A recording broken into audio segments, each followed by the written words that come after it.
नमस्कार, मैं हूं आपका दोस्त और आप देख रहे हैं राजनीतिक पोल खोल। आज हम बात करेंगे अमेरिका की, एक ऐसे देश की जिसकी आबादी भारत की आबादी से 1/4 भी नहीं है, और उस देश के राष्ट्रपति डोनाल्ड ट्रंप की, जो 146 करोड़ की आबादी वाले भारत के प्रधानमंत्री का बार बार खुलेआम अंतर्राष्ट्रीय मंचों पर अपमान कर रहा है। डोनाल्ड ट्रंप 100 से ज्यादा बार यह दावा कर चुका है कि भारत में हुए आतंकी हमले के बाद भारत और पाकिस्तान के बीच जो युद्ध जैसी स्थिति बनी, उसे रुकवाने का काम अमेरिका ने किया, मैंने किया। नरेंद्र मोदी अमेरिका गए, गिड़गिड़ाकर लौट आए। सर, क्या मुझे मिलने का समय देंगे? और अमेरिका का राष्ट्रपति न रिसीव करने आया, न छोड़ने आया।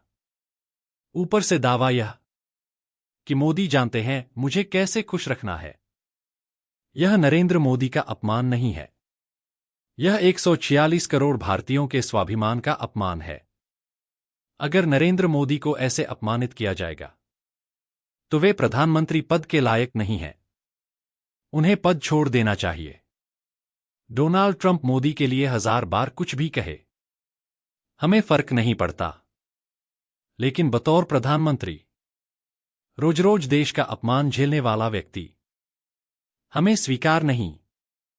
अगर मोदी की कोई ऐसी नस, कोई कमजोरी ट्रंप के हाथ लग गई है जिसके कारण वे चुप हैं, तो ऐसे कमजोर प्रधानमंत्री की हमें 1 मिनट भी जरूरत नहीं। और अगर कोई कमजोरी नहीं है, फिर भी डर के कारण ताकतवर देश के सामने प्रधानमंत्री चुप है, तो ऐसे डरपोक व्यक्ति को कुर्सी पर बैठे रहने का 1 मिनट भी अधिकार नहीं। साथियों, एक बहुत ही हैरान करने वाला विरोधाभास देखिए। हमारे देश के पूर्व प्रधानमंत्रियों नेहरू, शास्त्री, इंदिरा, राजीव और मनमोहन सिंह ने मां की कोख से जन्म लिया था। वे इंसान थे, लेकिन उस दौर के अमेरिका की हिम्मत नहीं थी कि वह भारत को धमका सके। नेहरू को रिसीव करने राष्ट्रपति खुद एयरपोर्ट आए, इंदिरा गांधी ने निक्सन को झुकाया और ओबामा ने मनमोहन सिंह को गुरु माना।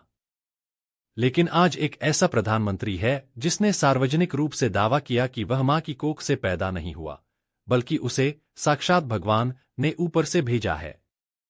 अब भगवान ने उसे नीचे कैसे भेजा, उड़न खटोले से या किसी और रास्ते से, यह तो मोदी जी ही जाने। लेकिन विडंबना देखिए, जो प्रधानमंत्री इंसानी कोख से पैदा हुए, उन्हें अमेरिका धमका नहीं पाया, और जो खुद को दिव्य बताते हैं, उन्हें अमेरिकी राष्ट्रपति रोज अपमानित कर रहा है। क्या भगवान ने उन्हें ऊपर से इसीलिए भेजा है कि वे ट्रंप की धमकियां सुने? जिन्होंने मां की कोख से जन्म लिया, उन्हें धमकाने की ताकत ट्रंप की नहीं थी, लेकिन जो ऊपर से आए हैं, उन्हें रोज ट्रंप धमका सकता है। जिसकी अपनी डिग्री, चाय बेचने का स्टेशन, 40 साल भीख मांगने का दावा और मगरमच्छ पकड़ने की कहानियां संदिग्ध और साक्ष्य विहीन हो, वह व्यक्ति अंतर्राष्ट्रीय मंच पर भारत की गरिमा को सर कहकर गिरा रहा है। ट्रंप का दावा है कि मोदी ने उनसे गिड़गिड़ाते हुए कहा, सर प्लीज, क्या मुझे मिलने का समय देंगे? यह 146 करोड़ भारतीयों के आत्मसम्मान पर चोट है। पूर्व प्रधानमंत्रियों को राष्ट्रपति दरवाजे तक लेने आते थे, आज रिसीव करने तक कोई नहीं आता।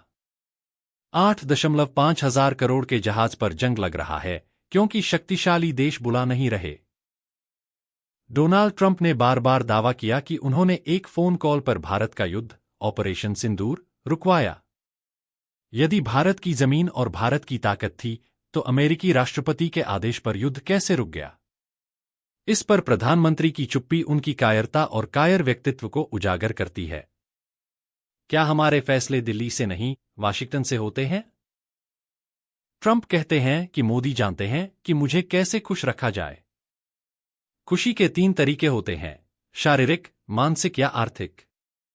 मोदी जी को देश को बताना चाहिए कि वे ट्रंप को कौन सा सुकून दे रहे हैं जिसके कारण ट्रंप अंतर्राष्ट्रीय मंचों पर भारत का मजाक उड़ा रहा है। सोमनाथ का ऐतिहासिक सच और विज्ञान का महत्व। साथियों, यहां हमें आस्था और राष्ट्र की सुरक्षा के बीच के बुनियादी अंतर को समझना होगा। आस्था एक व्यक्तिगत और बहुत सुंदर विषय है। आपकी आस्था खुद में हो सकती है, ईश्वर, अल्लाह, गॉड या प्रकृति में हो सकती है। आस्था हमें मानसिक शांति दे सकती है, लेकिन वह किसी राष्ट्र की उन्नति, शक्ति या सुरक्षा की गारंटी नहीं हो सकती। उन्नति के लिए ज्ञान और सुरक्षा के लिए विज्ञान अनिवार्य है। इतिहास का सबसे बड़ा उदाहरण सोमनाथ मंदिर है। मैं यहां किसी की आस्था को ठेस नहीं पहुंचाना चाहता, लेकिन ऐतिहासिक तथ्यों से मुंह भी नहीं मोड़ा जा सकता। जब आक्रांता गजनी सोमनाथ पहुंचा, तो वहां के पुजारी और श्रद्धालु दिन-रात मंत्रों का उच्चारण कर रहे थे। पहले शत्रु मार्ग रोकने के मंत्र पढ़े गए, फिर शत्रु मारक मंत्रों का आह्वान किया गया। लेकिन कड़वा सच यह है कि न तो गजनी का रास्ता रुका और न ही गजनी को उन मंत्रों ने कोई क्षति पहुंचाई। उल्टा गजनी ने पुजारियों पर प्रहार किया और मंदिर का खजाना तथा आभूषण लूट कर ले गया। भगवान के वे विग्रह, जिनकी सुरक्षा में हजारों श्रद्धालु लगे थे, वे न तो खुद की रक्षा के काम आए और न ही अपने भक्तों की। यह हमें सिखाता है कि युद्ध मंत्रों से नहीं, शस्त्रों और विज्ञान से जीते जाते हैं। आज भी वही स्थिति है। हम मंदिर मस्जिद की आस्था में कितने भी डूब जाएं, लेकिन जब सीमा पर चीन जैसा दुश्मन खड़ा हो, तो वहां मंत्र नहीं बल्कि मिसाइल काम आती है। विज्ञान ही वह वास्तविक शक्ति है जो किसी भी आक्रांता को रोकने की क्षमता रखती है। इसलिए आस्तिक होना आपकी पसंद हो सकती है, लेकिन वैज्ञानिक होना राष्ट्र की जरूरत है। साथियों, अब बात उस स्कीम की जिस पर सत्ता ने क्लीन चिट की पट्टी बांध दी है। चीन ने लद्दाख से लेकर अरुणाचल तक हमारी जमीन पर कब्जा कर लिया है। गलवान में हमारे 20 जवानों को शहीद कर दिया गया, 76 जवानों को अगवा किया गया। लेकिन उन शहीदों का अपमान करते हुए प्रधानमंत्री ने कह दिया, ना कोई घुसा है, ना कोई घुसा आया है। जब देश का मुखिया ही दुश्मन को सर्टिफिकेट दे दे, तो सेना क्या करेगी? आज ब्रिगेडियर मिश्रा और थल सेना प्रमुख उपेंद्र त्रिवेदी भी वही भाषा बोल रहे हैं जो सत्ता सुनना चाहती है।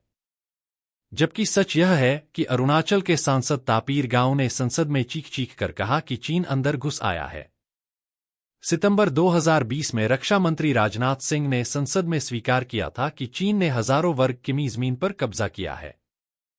पेंटागन की रिपोर्ट और लद्दाख के नागरिक इसके गवाह हैं। कूटनीति का दोहरापन देखिए। जब तुर्की ने पाकिस्तान को ड्रोन दिए, तो यहां तुर्की के बहिष्कार का शोर मचाया गया, खूब हवा खड़ा किया गया। लेकिन जिस चीन ने हमारी जमीन कब्जा ली, जिसने ऑपरेशन सिंदूर के दौरान पाकिस्तान को हमारे लड़ाकू जहाजों की लाइव लोकेशन देकर हमारे 5 जहाज गिरवाए, जिसने पाकिस्तान को मिसाइलें और लड़ाकू जहाज दिए और जो हमारे पूरे बाजार पर कब्जा करके बैठा है, उस चीन के खिलाफ एक शब्द बोलने की हिम्मत इस सरकार में नहीं है। छोटे देशों के सामने शेर बनने वाले लोग चीन के सामने भीगी बिल्ली क्यों बन जाते हैं? इसे बहादुरी नहीं, कायरता कहते हैं।